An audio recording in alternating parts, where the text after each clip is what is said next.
পরম গুরুজন সহসভাপতি বিশ্বনাথ বাবু এবং আমার সম্মুখে আজকের যার প্রতি শ্রদ্ধা জানাতে আমরা এখানে মিলিত হয়েছি সেই পরম করুণাময়ী কৈবর্ত শিরোমণি লোকমাতা রানী রাসমণির চরণে আমার বিনম্র শ্রদ্ধাঞ্জলি নিবেদন করে এবং এই ছোট্ট পরিসরে আমাদের এই উদ্যোগে উপস্থিত সমস্ত শুভানুধ্যায়ীগণকে যথাযোগ্য সম্মান জানিয়ে আমাদের আজকের এই দিনটির উদযাপন বা শ্রদ্ধাঞ্জলি নিবেদনের যে প্রেক্ষাপট বা কেন আমরা কিভাবে এটা গ্রহণ করলাম সেই সম্পর্কে আপনাদের কাছে তুলে ধরার চেষ্টা করব। পরবর্তী সময়ে মাস্টারমশাই আছেন, বিশ্বনাথবাবু আছেন, সভাপতি আছেন, তপনদা আছেন, সবাই আছেন। রানীমা বিভিন্ন বিষয় নিয়ে আপনাদের সঙ্গে বিস্তারিত আলোচনা করবেন। আমি শুধু আপনাদের কাছে যে বিষয়টা তুলে ধরতে চাই সেটা হলো আমরা পশ্চিমবঙ্গের সর্ববৃহৎ জনগোষ্ঠী, আমাদের জনসংখ্যা কম বেশি 3.5 কোটি, অথচ পশ্চিমবঙ্গের মাটিতে আমরা নির্যাতিত, নিপীড়িত, বঞ্চিত, অবহেলিত সমস্ত রাজনৈতিক দল থেকে শুরু করে সব ক্ষেত্রে যেন এক সমাজের প্রতিনিধি হিসাবে আজ থেকে 20 বছর আগে থেকে যখন আমরা এই কৈবর্ত সমাজের আন্দোলন নিয়ে পথে নেমেছিলাম, আমার পূর্ববর্তী স্বর্গীয় সভাপতি মাননীয় অপরেশাল্লাহ মন্ত্রীপদ বাড়ি দুর্গাদাস মন্ডল থেকে শুরু করে পঙ্কজবাবু যারা আজকের নেই, তারা সবাই একদিন একসাথে বসে আমরা উপলব্ধি করেছিলাম যে আমাদের সমাজের শিক্ষিত মানুষ যতদিন না পর্যন্ত আমাদের বঞ্চনার ইতিহাসকে তুলে ধরে সাধারণ মানুষের কাছে পৌঁছে দেবে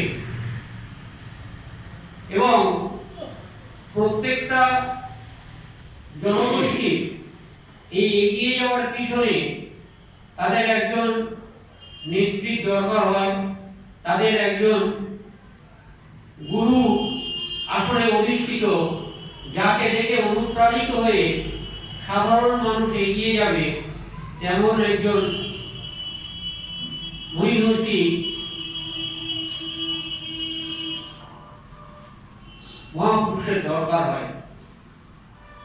আমরা কৈবর্ত সমাজের মানুষ, আমাদের মধ্যে অনেক জ্ঞানী গুণী মহামান্য ব্যক্তিরা আছেন, সর্বক্ষেত্রে তাদের প্রীতি যশ সবকিছুই আছে।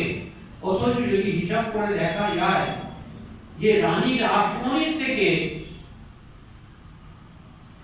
প্রতিভা সম্পন্ন মহিম শিরোমণি এবং কৈবর্ত শিরোমণি হওয়ার মতো উপযুক্ত একমাত্র স্থান আছে রানী রাসমণি।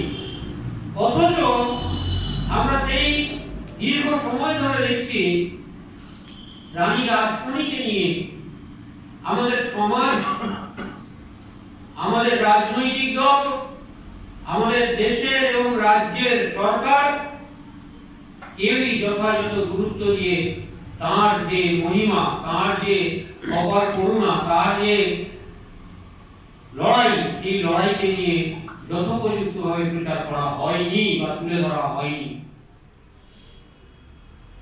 তো আমরাই প্রথম সেটা উপলব্ধি করেছিলাম এবং সেই উপলব্ধি করার পরে থেকেই মনে পড়ে আজ থেকে 10-12 বছর আগে আমরা রানী রাসমণির একটা মূর্তি স্থাপন করলাম ডায়মন্ড হারবার 13 নম্বর ওয়ার্ডের ত্রিকোণ পার্কে।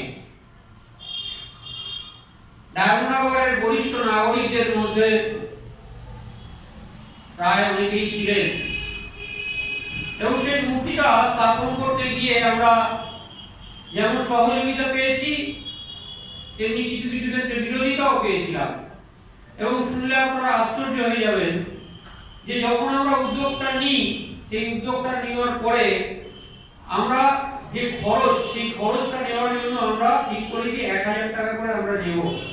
পরবর্তী ক্ষেত্রে আমাদের কাছে এত ডোনার আসে যে আমরা কারোর কাছ থেকে আর টাকা নিতে পারিনি। কেবলমাত্র আমাদের যে 30,000 টাকা ব্যয় হয়েছিল, 30 জনের কাছ থেকে আমরা 1000 টাকা করে নিয়ে সেই মূর্তিটা আমরা সেখানে তৈরি করেছিলাম।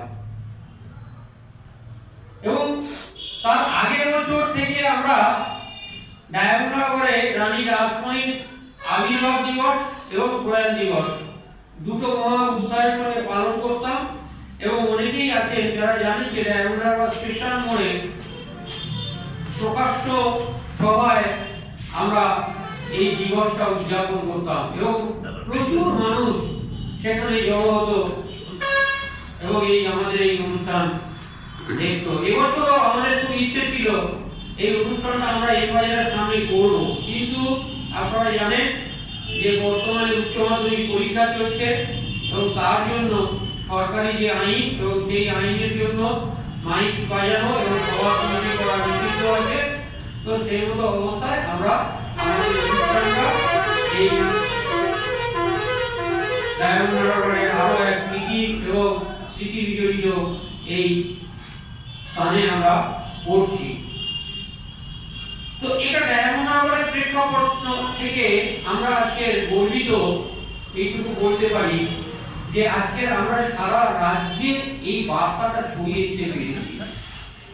আমাদের সঞ্চালক মহাশয় ইতিপূর্বে আপনাদেরকে বলেছেন যে গত 29 সেপ্টেম্বর আমরা রানী রাসমণির জন্মভিটা সংলগ্ন স্থানে আমরা রানী রাসমণির আবির্ভাব দিবস মহা উৎসাহের সঙ্গে উদযাপন করেছি। প্রায় 5000 মানুষের জনসমাগম, ধর্মীয় শোভাযাত্রা, সারাদিনের অনুষ্ঠান নিয়ে এক বৃহৎ আকারে রানী রাসমণির আবির্ভাব তিথি পালন করা হয়, যেটা কিনা যারা সাহিত্যিক থেকে বিভিন্ন বিদগ্ধ মানুষ আছেন তারা সবাই বলেছেন যেটা রানীমার জন্ম থেকে আজ পর্যন্ত এত বড় করে রানী রাসমণিকে নিয়ে কোনো অনুষ্ঠান ভূভারতে হয়নি। এটাই প্রথম। আমরাই সেই পথটা দেখিয়েছি এবং আমরাই সেই উদ্যোগটা নিয়েছিলাম। যদিও আমরা খুব ছোট সংগঠন, যদিও আমাদের ক্ষমতা খুব সীমিত, সেই সীমিত ক্ষমতার মধ্যে দিয়ে আমরা যে মহানুভবতার এই অনুষ্ঠানটা আমরা করতে পেরেছিলাম।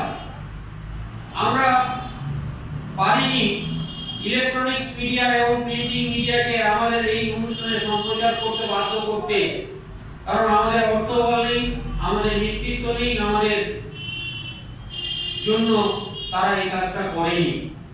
কিন্তু আমাদের কর্মীরা, আমাদের বন্ধুরা, তারা সোশ্যাল মিডিয়ার মাধ্যমে এই বার্তাটা সারা ভারতবর্ষে পৌঁছে দিয়েছে। কিভাবে বলছি তার সম্পূর্ণ যুক্তিযুক্তভাবে আপনাদের কাছে আমাদের কাছে প্রমাণ আছে যে আমাদের এই বার্তা, আমাদের এই অনুষ্ঠান সারা ভারতবর্ষের মধ্যে একটা ছাপ ফেলেছে। কারণ আমাদের অনুষ্ঠানের পরে ভারত সরকারের সংস্কৃতি, তথ্য সংস্কৃতি বিভাগের পক্ষ থেকে একটি টিম আসে দিল্লি থেকে, যারা এই রানী রাসমণির আবির্ভাব তিথি পালনের সমস্ত বিষয় সম্পর্কে খোঁজ খবর নেন। তারা পালন করেছে রানী রাসমণির মাহাত্ম্য কি এবং সেই অনুষ্ঠানের ছবি কেন্দ্রীয় সরকারের তথ্য সংস্কৃতি দপ্তর থেকে দিয়ে পাঠানো হয়েছে। পরবর্তী সময়ে রামকৃষ্ণ মিশন বেলুড় মঠের পক্ষ থেকেও ওখানকার যে আশ্রম আছে সেই আশ্রমকে ডেকে পাঠিয়ে অনুষ্ঠান সম্পর্কে বিস্তারিত সমস্ত কিছু জেনেছেন এবং ছবি দিয়ে পাঠিয়েছেন। এবং তাছাড়া রানী রাসমণি বংশধররা যে ট্রাস্ট রয়েছে, রানী রাসমণি ট্রাস্ট, দক্ষিণেশ্বর মন্দির ট্রাস্ট, সেই ট্রাস্টের পক্ষ থেকে অর্থাৎ জানবাজার কেন্দ্রিক যে রানী রাসমণির কার্যকলাপের যারা